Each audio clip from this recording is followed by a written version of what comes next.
क्योंकि असुरों ने समुद्र मंथन के पश्चात छल किया है, इसलिए मेरी आपसे विनती है, आप हमें दंडित कीजिए और हमारा दंड यही है कि सारा अमृत देवताओं में वितरित कर दिया जाए।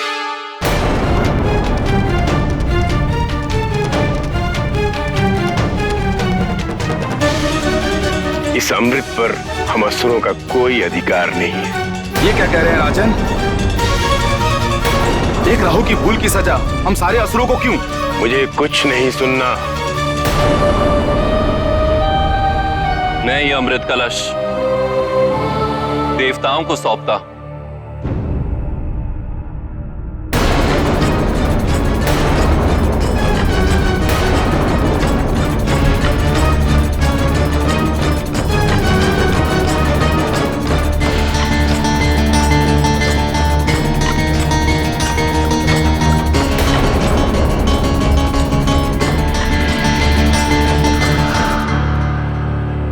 अंततः हमें अमृत की प्राप्ति हो गई।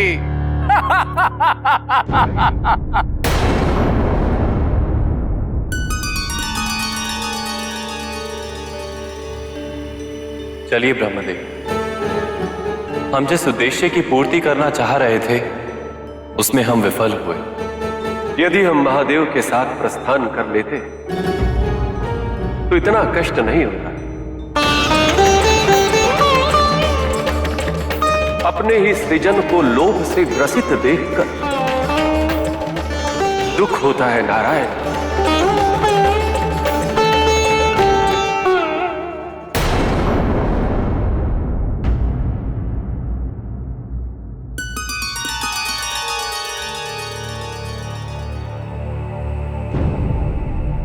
सूर्यदेव, क्या हुआ? क्या कहा महादेव ने? महादेव तो सदैव न्याय करते हैं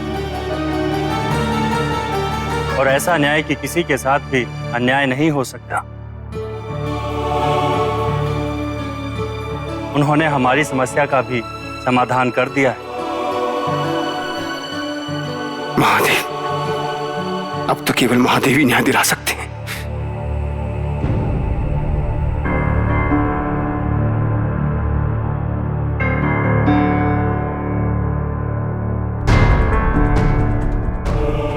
यदि मैं तुम्हारे स्थान पर होता तो मैं भी देवताओं से भयभीत हो जाता। और क्यों ना होता, अमृत पीने के पश्चात देवताओं से शक्तिशाली कौन होगा?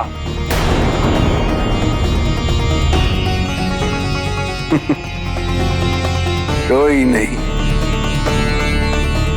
महादेव यही चाहते थे ना कि हमारे बीच का द्वंद्व समाप्त हो जाए। हो गया उसका अंत। अरे जब समकक्षता ही नहीं रही तो भय कैसा?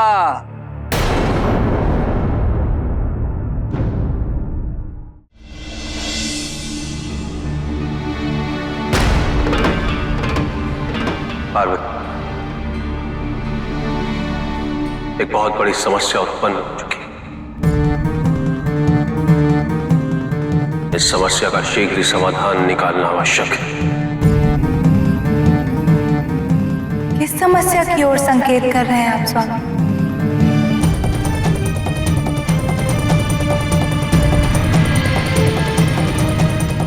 प्रभु,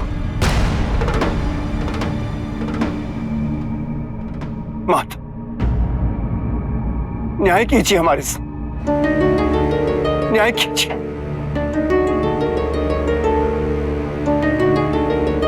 समुद्र मंथन जिस उद्देश्य से किया जाना था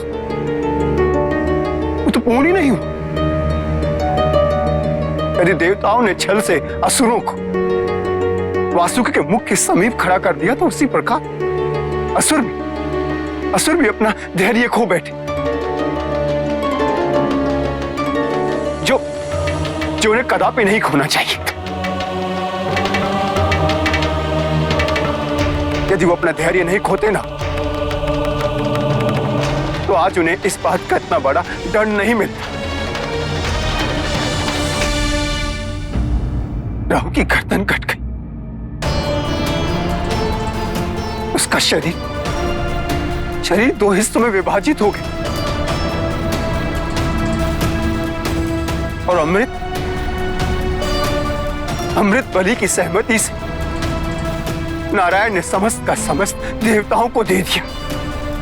मैं आपकी चिंता से अनभिज्ञ नहीं हूं शुक्राचार्य। मंथन के पश्चात सारा अमृत देवताओं को प्राप्त हो चुका।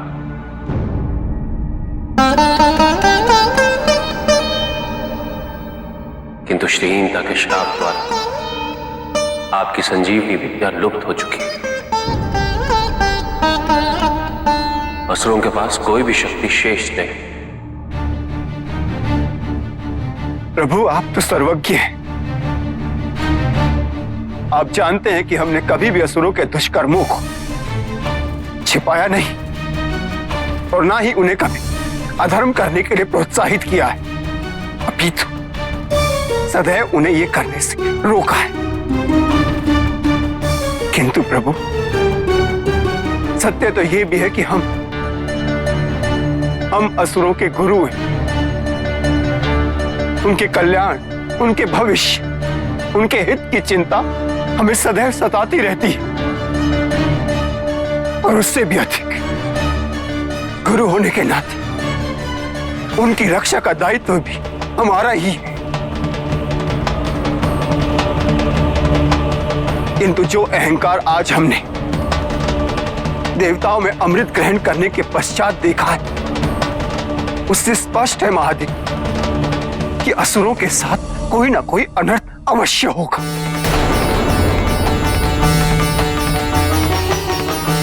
और जिसका परिणाम असुरों के लिए अत्यंत विनाशकारी सिद्ध होगा। प्रभु, आपने कभी भी असुरों के साथ पक्षपात नहीं होने दिया और अब उन्हें असुरों का भविष्य आप पर आश्रित।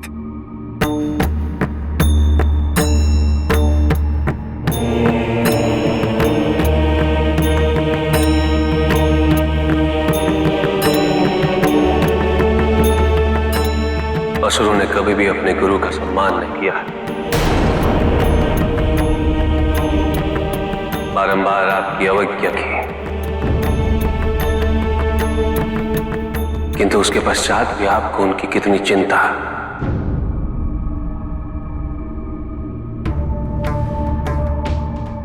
आपने गुरु शिष्य के संबंध का एक महान उदाहरण प्रस्तुत किया है शुक्राचार्य। आपने सिद्ध कर दिया गुरु वही जिसमें अपने शिष्यों को पुनः क्षमा करने की क्षमता, जिसमें कोई लोभ, अपने दायित्व का अहंकार ना।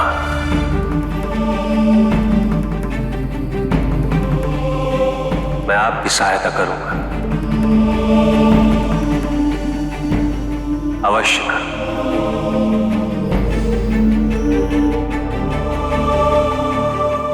प्रभु, हमें पूर्ण विश्वास था कि आप हमारी अवश्य सहायता करें।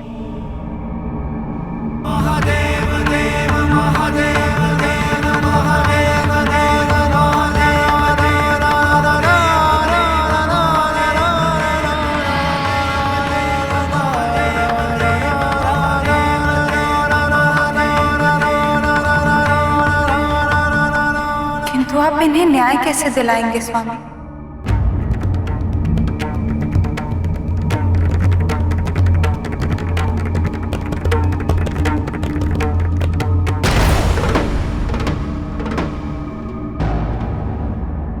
महाबली, महान राजा,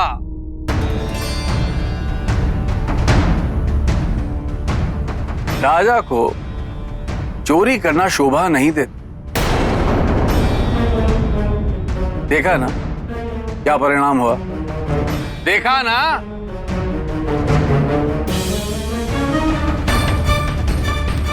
अरे तुम्हें तो स्वाद हेतु अमृत की एक बूंद भी प्राप्त नहीं हुई। अब अपने सामर्थ्य से परिचित हुए या अब भी अपमानित होने की इच्छा है? आप जैसा कायर जिसे अपमान समझते हैं, हम जैसे वीर उसे चुनौती कहते हैं। आज हम पराजित हुए हैं, कल आप पराजित होंगे। रस्सी जल गई मगर बल नहीं गया।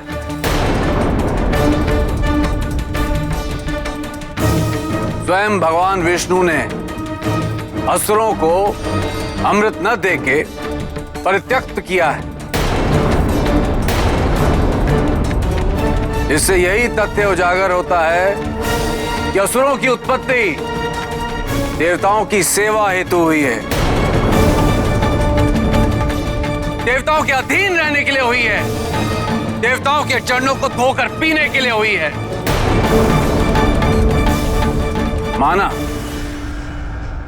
माना हम एक ही पिता के संतान हैं, लेकिन हम सर्वश्रेष्ठ थे और सर्वश्रेष्ठ रहेंगे। सारी शक्तियां तो हम देवताओं के पास है। यदि तुम सब योग्य होते तो भगवान किसी को तो कोई दायित्व देते, किंतु नहीं, कुछ भी तो नहीं दिया तुम असुरों को। क्योंकि असुर मूर्ख होते, अहंकारी होते हैं, संस्कारहीन होते हैं।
मेरे समक्ष नेत्र झुका के खड़े हो।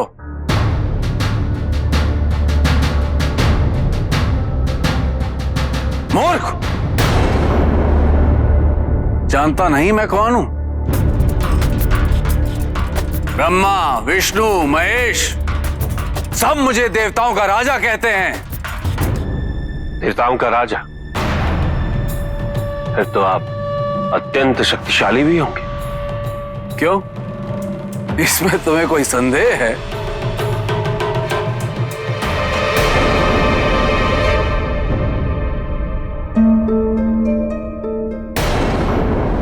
दिखाऊं तुम्हें अपनी शक्ति? नहीं नहीं देवराज, आप भी का इस मूर्ख की बातों में आ रहे हैं। इसे तो ये बोध भी नहीं कि आप कौन हैं। यदि बोध होता तो ये ऐसा दुस्साहस कदापि न करता। चलो क्षमा मांगो देवराज से।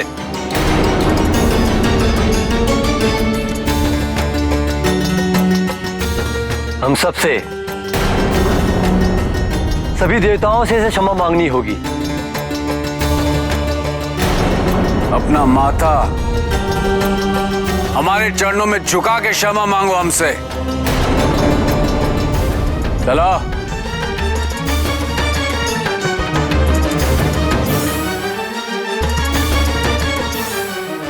अवश्य, जैसा आप कहेंगे मैं अवश्य वैसा ही करूंगा।